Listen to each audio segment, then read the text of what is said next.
So nandito tayo kay Kia Damosa. Ayan o, idol talaga Ma'am Jessie. Sila lang ata yung may 8 AM to 6 PM na office hours. So grabe kung makapagtrabaho yung mga agent nila. Ayan, sige. Ayan o, kukunin na ni Ma'am Jess o. This is the Kia Sonet LX manual transmission, and bibigyan natin siya ng full spec review, tapos slight comparison na lang din with the top end. So marahil ito na ang pinakamurang subcompact crossover na mabibili mo, tipong gusto mo ng medyo malaki-laki na sasakyan na makakamura ka. Pagdating sa design, yung headlight ng top end full LED, tapos ito po naka halogen bulb. Thanks to Kia Davao kasi pinayagan tayong i-start yung car para marinig nyo na rin yung tunog, para masabi ko talagang seamless siya, or yung tipong silent siya na car kumbaga.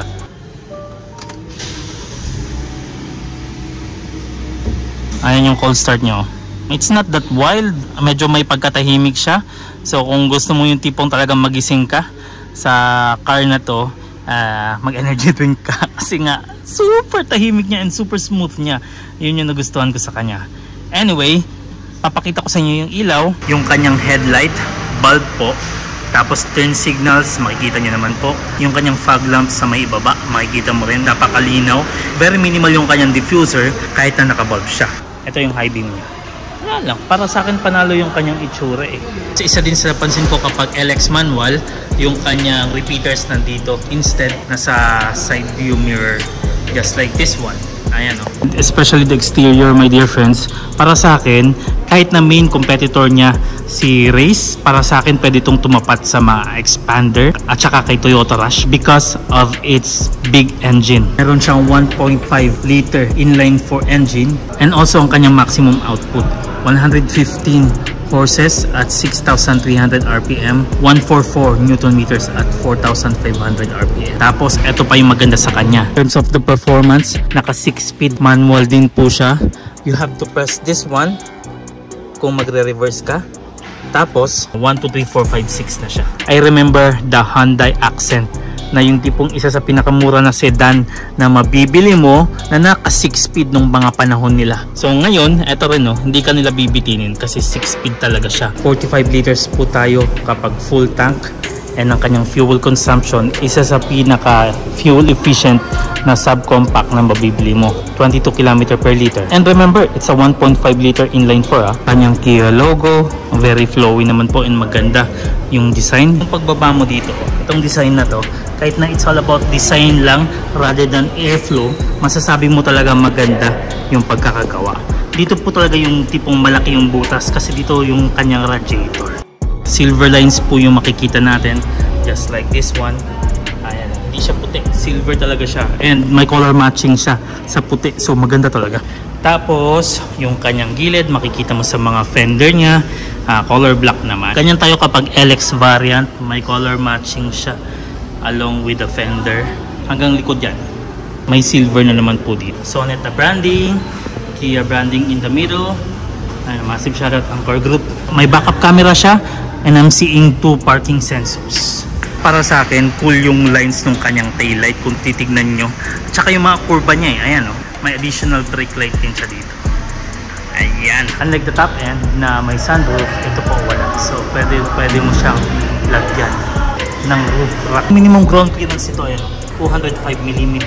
May lalim talaga siya, may depth siya kumbaga. Yung wheels ni LX manual, may ganito ayan cover siya, pero at least pinaganda. Balik tayo sa tires, same sizes po lahat. May difference lang talaga sa kanyang wheel cover. Ang brand po Nexen, ang sizes 205, 55, R16. So lahat ng variant ganun po, same sizes sila. Solid disc brake po tayo sa kanyang harapan, and disc brakes din po tayo sa kanyang likuran. Ang kanyang wheelbase 2,500mm. By the way, isa ding pinaka-advantage niya is kapag yung manual yung bibilin mo, 1,575 kilograms lang ang kanyang wet weight. So sa kanilang 4 na variants, ito yung pinakamagaan. Design language kung titignan nyo ayan pulido naman para sa akin, maganda yung pagkakayari, and for its looks na mukha siya mabigat pero magaan pala, wala lang, para sa akin okay siya, disusi siya.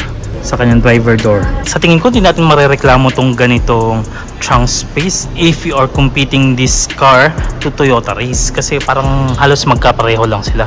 Kung ikukumpara mo pa kay Rush or kay Expander, may masasabi ka pa, pero kung Race yung katapat mo, ayun, okay naman siya.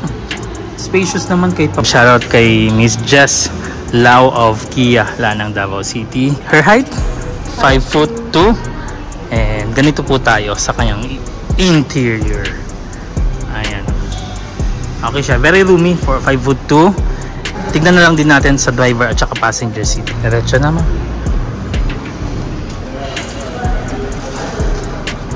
Ayan, a little bit over or sobra-sobra yung kanyang pagiging roomy kung isa kang 5'2" na driver. Just in case, ayan po, hindi pa siya yung tipong super sagad sa likod. 5'6" lamang naman, walang problema. Ang kanyang materials sa kanyang seat, fabric po siya, and well designed naman po, my dear friends. Family friendly, may ISOFIX tethers, okay na okay para sa inyong mga anak. And kung titignan nyo po yung variations ng kanyang material, maganda naman, hindi pinagdamot, and yung tipong may mga kurba siyang ganyan para ma-relax and makapag-allow ng proper blood circulation sa likod mo. Hindi siya katulad nito na, ito kasi medyo mainit.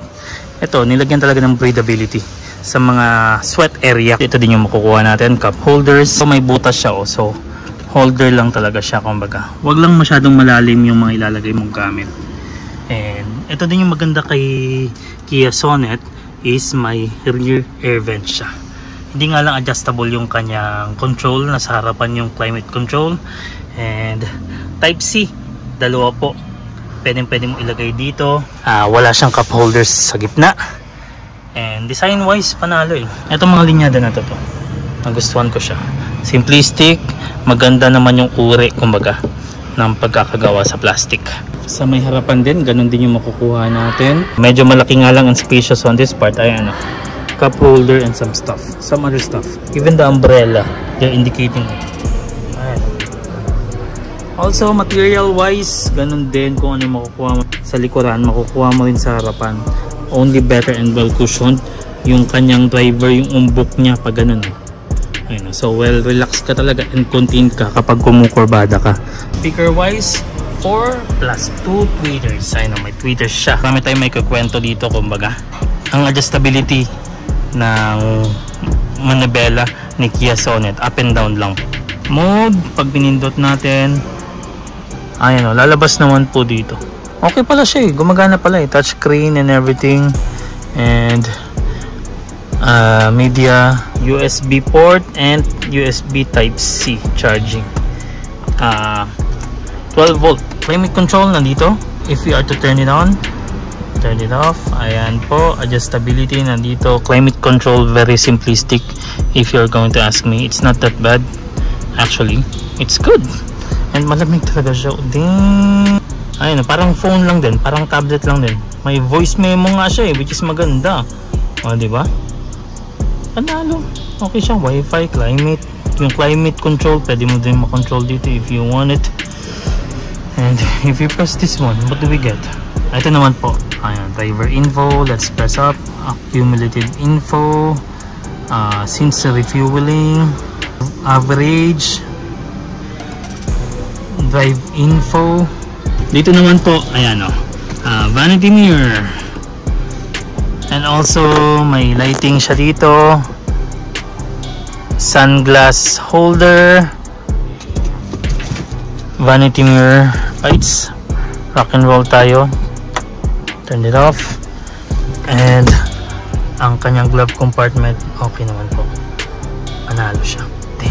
Dito naman po, armrest, pag binuksan mo, manual po tayo pagdating sa kanyang park brake. Dito naman, ayan, cup holder, malaki naman po. Kasya yung mga maliliit na cups, pero yung mga malalaking hydro flask, I don't think. Babanggitin natin yung presyo ngayon na. Si Sonet, yung pinaka-low na variant, which is this one, LX manual transmission, dito ang presyo niya 848,000 Philippine pesos.